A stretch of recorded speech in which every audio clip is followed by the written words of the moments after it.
Hello, good day everyone, and welcome again to another of our vlog videos for now. Yeah, I've been wanting to do this for quite some time now. I haven't had the opportunity to do it because of course I have to wait for the payslips to come out officially, and unfortunately paperworks and financial paperworks like that take a while to be what do you call this, to be released in public, and specifically on my case it takes a while for them to do a little bit of accounting. Yeah. So for now we're going to be discussing something about I just wanted to maintain a level of in some cases a semi-transparency regarding my income as a contractual sailor or a seafarer on this company, on this employer. So so I'm just gonna show you my payslip to tell you the detailed breakdown of what I earned as a seafarer. First off, before we begin, I would just like to tell that all the numbers here are of course based on dollar currency, because that is the standard currency right now that you will receive as a Filipino seafarer. And although there are some seafarers that receive their salary via euro, the European currency, it's still most likely about 90% of all seafarers still receive the US dollar as a form of payment or money payment on a form of payment for their wages. So with that out of the way, so let's begin on our detailed discussion and breakdown of our the salary that I received. So I've already just give me a second here. So I'm already going to show you my salary here. Of course I've already blurted out on this picture. I took a picture of it because I would want to show it live with my hands, but I think it's more convenient now that I I just explain it with with illustrations here on the picture. So what you can see right now, this is my payslip given to me by my employer. So I have already blurted out the some sensitive data here because of course data privacy stuff, something like that, and we don't want people doxing me. That already happens once before, or actually twice before, that people dox me. So as a precaution, we will doing our best to blurt out some certain details. So I will discuss first my earnings for this month, or to be specific, how much they gave me. So overall, the total of salary that I will be receiving here is $925. Yes, that's the thing that I earned for a month. But the contract states here that I have earned at least 1,080. My salary per month is about 1,083 if I recall correct. So how do you get that 1,083? On my contract? Well, first off, you will have to, as you can see here, you will have to add the. Okay, I'm just gonna switch on with my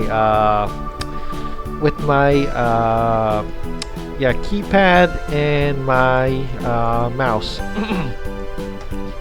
So as you can see here, my salary here depends on the earnings that I earn for a month. So, sorry, I'm not very good at English. Sorry, my mistake with that.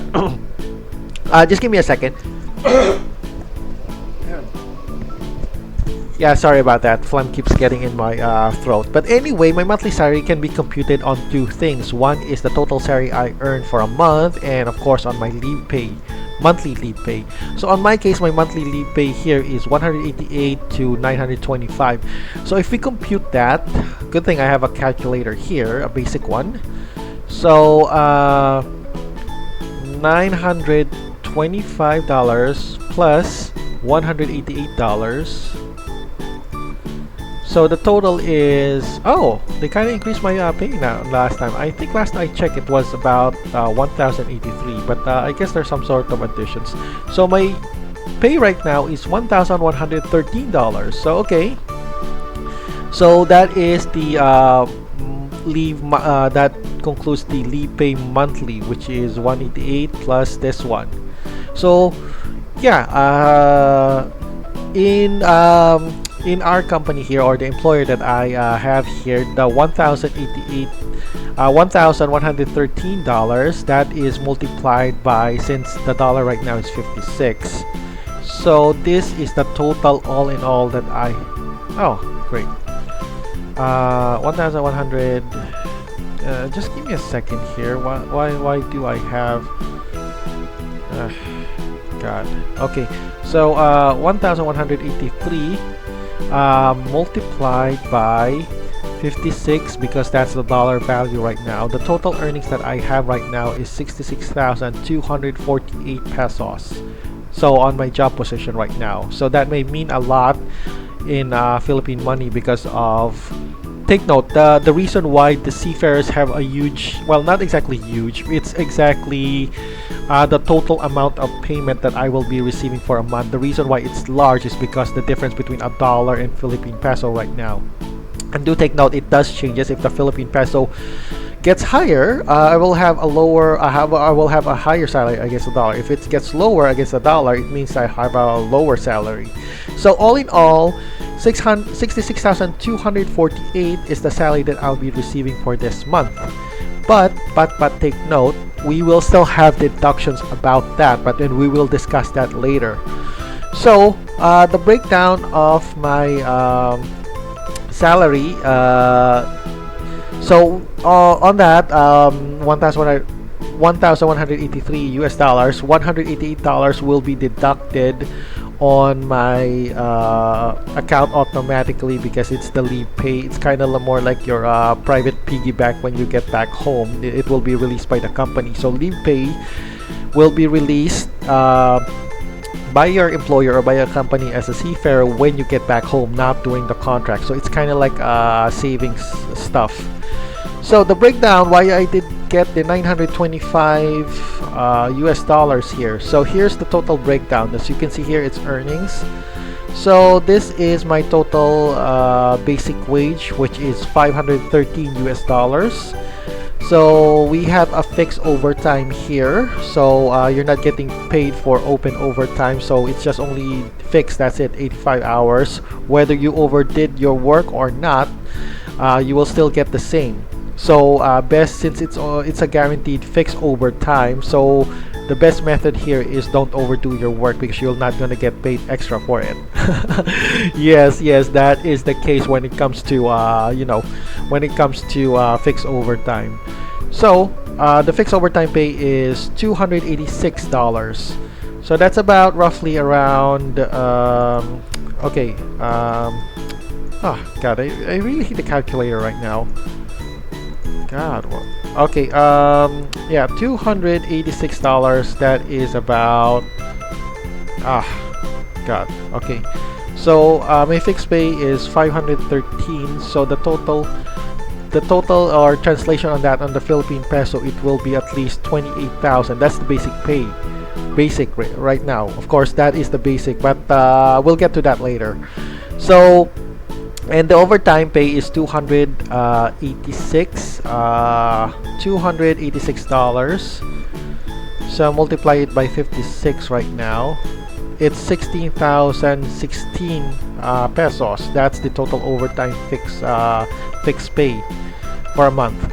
And there's an additional wage bonus. I have no idea what was that. That's about $59. That's about I don't know, maybe the additional wage bonus is probably by experience or something. I don't know what the factors of that, what's the factor why they gave me an extra additional wage bonus. I don't know what's the criteria for that.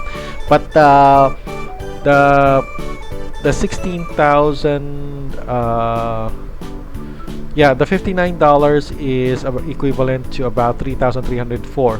Now the rate you're looking here is based as well. I forgot to tell you the extra detail. The rate here is based on dollars per hour. So we're kind of rated per hour of payment here. I don't know about in the Philippines. I think in the Philippines is rated, the salary rate for the Philippines is measured by day of work, not by hour, if I recall correct. So anyway, this is the company pension fund, which was recently introduced. I have no idea how this works. It either could be, well, it could be either be a pension that you receive monthly for the rest of your life, or it's just only they just call it pension fund for you know, in name only, but in actual it's more like a lump sum. They give it to you lump sum. I'm not exactly sure because I haven't reached yet retirement age.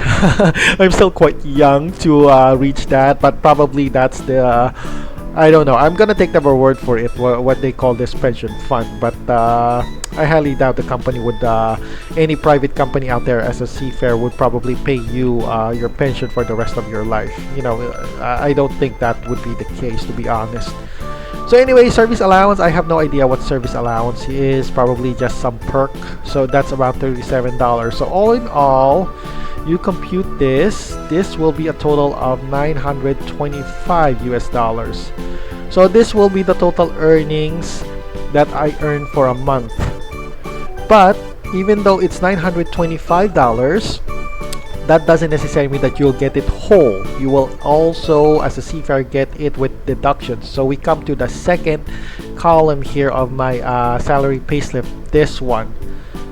So this is basically the deductions that I will be getting from my $925. So $925 is about 900 900, yeah, $925. That's about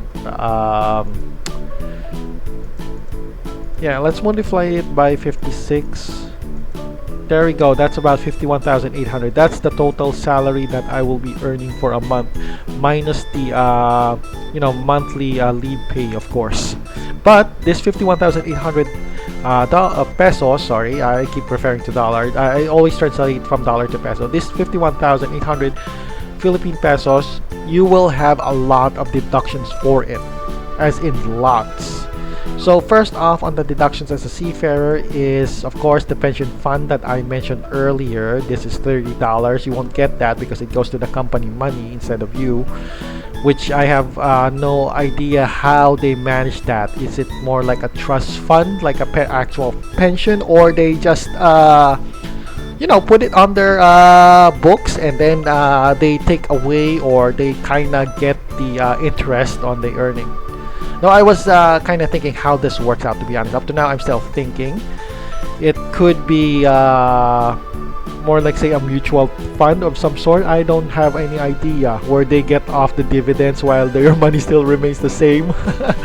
I have no idea, to be honest. But like I said, the pension fund only works. This is the thing about pension funds. It only works if you stayed very long for the company. But if you're not staying very long, like less than 4 years, this is basically a useless piece of crap, to be honest.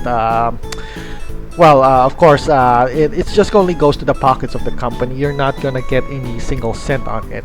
So this is still question mark. But nevertheless, if you remained for quite a long time on the same employer, this could be in some ways in addition, or it could be a good addition to your money that you'll be received. But the problem is, the catch, you'll have to be at least 10 years or more to get this, or you're already on retiring age, say around on your 50s. So I am not exactly on my 50s right now. I'm still quite young, as you can see even on my avatar. So anyway, allotment variable. This is allotment variable. This fact, allotment variable, this is the money that will be sent home to the Philippines. So yeah, directly. So your allotments depends on the company, how many allotments you have to send to the Philippines. It could be either 1, 2, or 3 allottees. On my case, I put on 2 allottees. But the general rule here on the allotment is that it should be 80% of your basic wage. So my basic wage is 513. Oh, sorry about that. $513. So we multiply it by 0.080.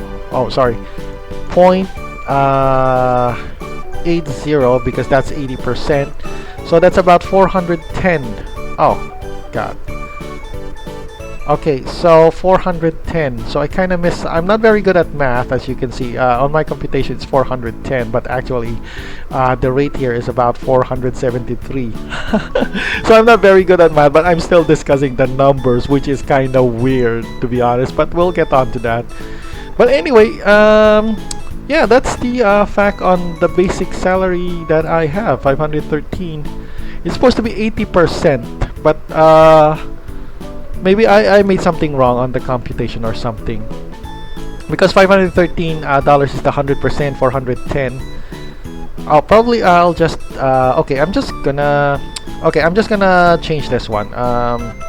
$513 divided by 473. You should get around at least 80%, but I'm not very good at numbers, like I said. So we're just gonna skip this one out. I'm not very good at that. But the thing here is, though, the money that will be sent back home is equivalent to $473 dollars. So the total of money that will be sent back home, $473 will be well, let's just multiply it by 56. That's about 26,488.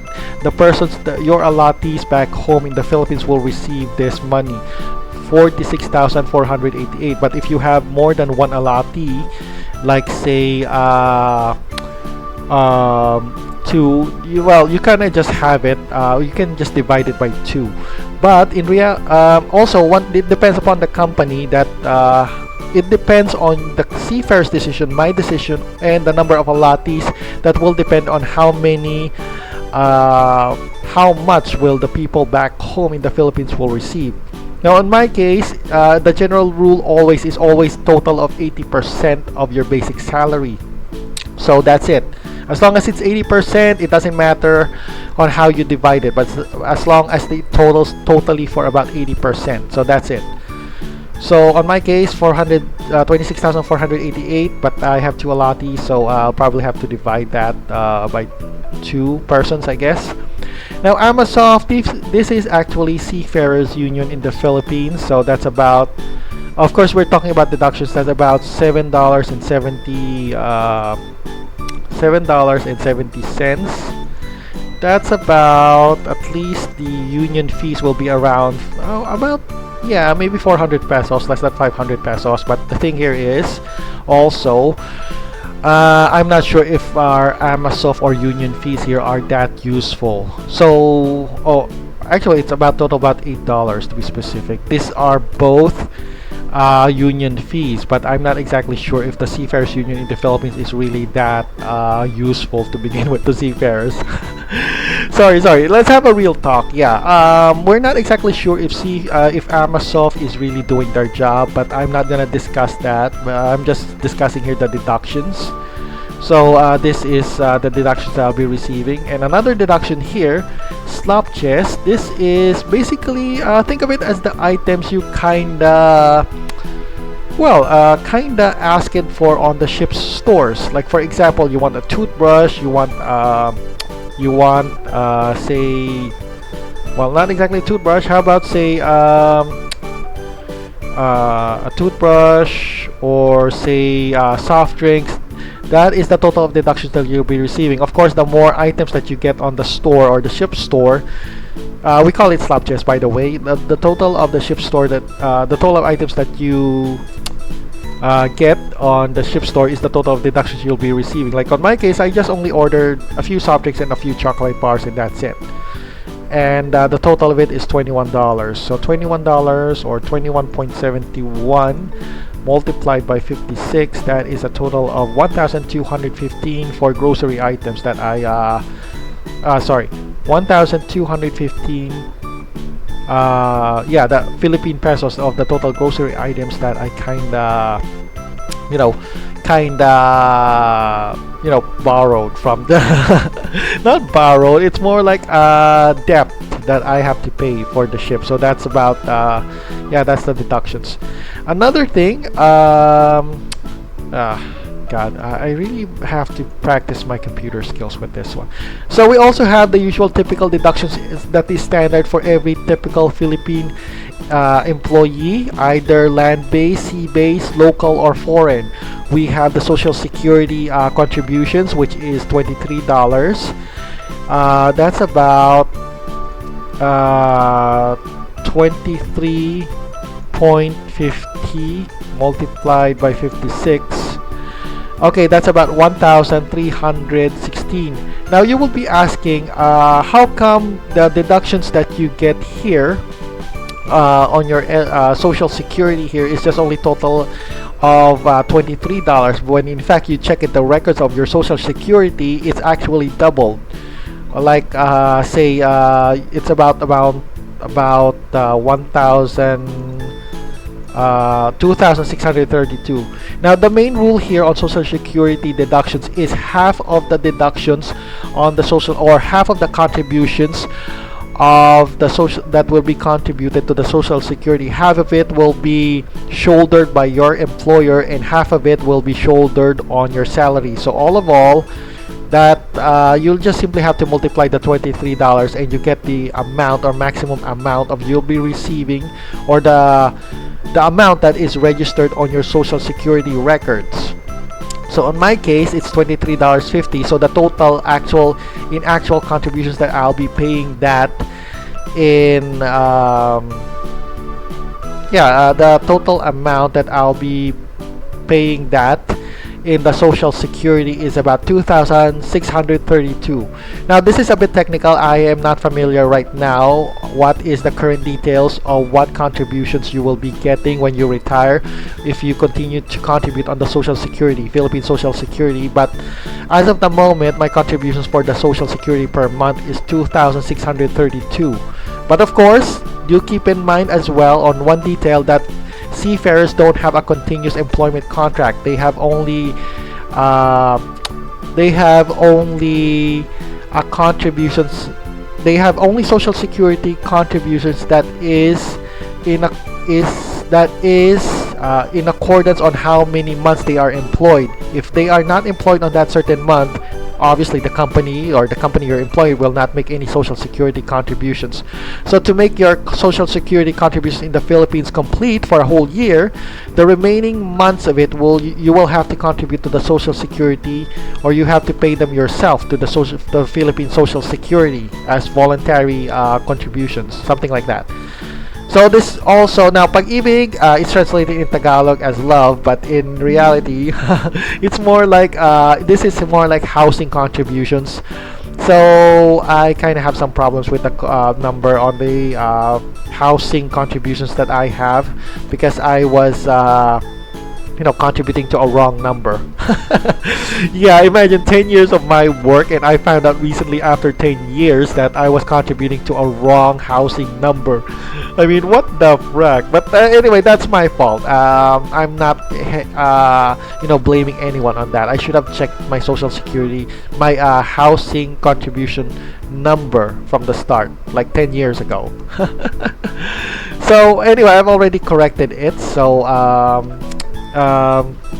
so I'm now contributing to the right number, so this won't be an issue. But anyway, the contributions now, going back to our salary, the total contributions that I'll be contributing to the housing loans will be $3.48. That's not much, to be honest.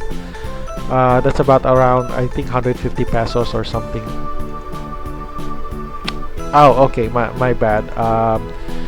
I'm just gonna compute that for a second. Since it's $56 per dollar, that's about 194 pesos. So that's not much, to be honest. And of course, PhilHealth. This is your health insurance in the locally in the Philippines. So my rate, or the rate of my health insurance or government insurance in the Philippines, is about $12.83. We multiply it by 56 because 56, the value of a dollar to a Philippine peso is 56. So that's about 718 pesos. So that is the monthly contributions that I will be paying on my health insurance. All in all these three are the usual. This is the usual contributions for any worker in the Philippines, or any labor force in the Philippines. This is mandatory. You cannot change this. It's fixed amount, but it's unavoidable. So with all of the deductions added, we compute all of this. We came up with a number about $572 $572 $9.52. So my earnings for a month is about $925. Yeah, minus our deductions, total deductions that I will be having on my payslip right now, which is $572.52. All in all, the money I'll be just receiving is this $352.48. This one, as you can see here, this lower right here number, that is my total net pay all in all, and that is the salary that I will be receiving directly for my bank account. All of the deductions have been deducted on that. So how much is that? That's about $352.48 multiplied by 56. So that's about 19,704. Yeah, 19,734. That's the total number that I will be forwarded on my bank account. So yay! Well, at least I'm not broke. That's the total money that I'll be receiving on my wallet right now. Yeah, that's the total money of that will be received by on my bank account. Now, here's the thing. There are some companies in the Philippines that you will only get your net pay after you finish the contract. They're gonna hold your money, which is kinda weird on on some companies that I work with, or kinda weird policy, to be honest, because you've earned the money, you should be receiving it directly. Now, on my case, my employer is not that. They kind of recently changed the policy, so immediately after a month, or after they've already made the exact computations, or they probably registered it, the $352 will now be directly at the end of the month, will be received on my bank account. They will not hold it like they do a few years back. It will be directly forwarded to my bank account. Some companies, I'm not sure if that policy still exists. Some companies, they will have to hold on to this money until you finish your contract and get back to the Philippines. That's the part where they're just gonna release that. But on my company, the one that I'm having it right now, let's just say that they don't want to burden their crew with that, so they're kind of forwarding it directly after a month. Now, this is basically my accumulated leave pay. This is the part where I will get the money after I disembark on the ship, or after I finish my contract. So I'm already on my second month. So the previous month I earned on my leave pay was $231, plus the leave pay, which is $188. That's total of about $419. So that's the total piggy bank that I have now. But it's estimated that since my contract is about 8 months, so since I'm receiving a monthly leave pay of $188, we'll have to multiply it by 8 months, because that's the total of months I have on my contract. So I'll be receiving $1,504 all in all by the end of my contract.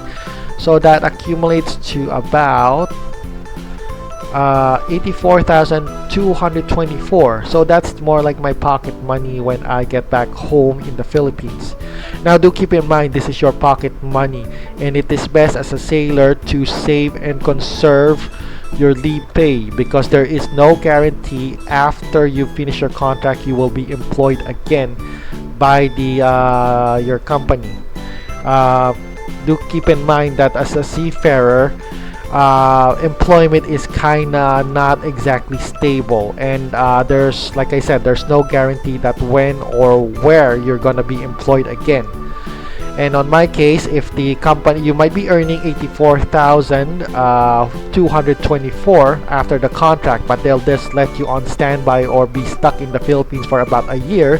So basically that 84,224 pesos will be basically useless, because you have to, let's face it, your salary gets spent every month. You have to pay for your personal necessities as well, like electric bill, water, personal expenses. This also includes your trading, other stuff like that. So when you get your 84,224, or at least your money back home, your leave pay back home as a seafarer, you better conserve your money, because there's no guarantee when or when you will be employed again by the company. Some companies, after this contract or other contracts, if something bad happens, they will just cut you off and you'll be fending off for yourself. So that's the problem with seafarers. There's no stable employment. And as a seafarer, there is always seafarers are always on contractual basis. So we have to keep that in mind. Well, I have to discuss with also. I could also discuss with the breakdown of my allotments here, but I think it's not exactly well, it's not exactly what do you call this? It's not exactly that important anymore because well, the details are not really that the details are just trivial, and it's not really it's not really that important anymore. So for today's foreign exchange here, you can see here that the foreign exchange here is 57.25.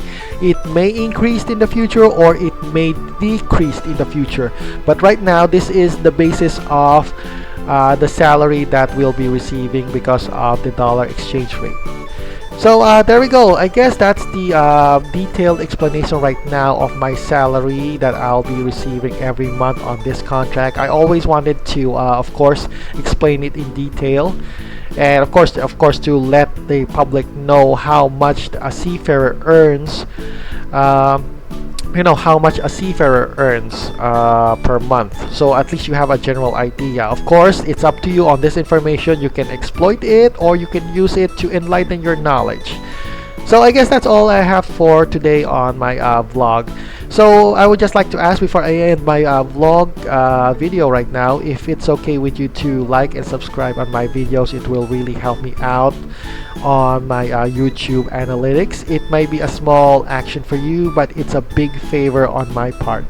So again, this is Operator 214. Have a great day, everyone, and see you again on my next vlog journal session. Oh, bye-bye. Bye-bye. Yeah.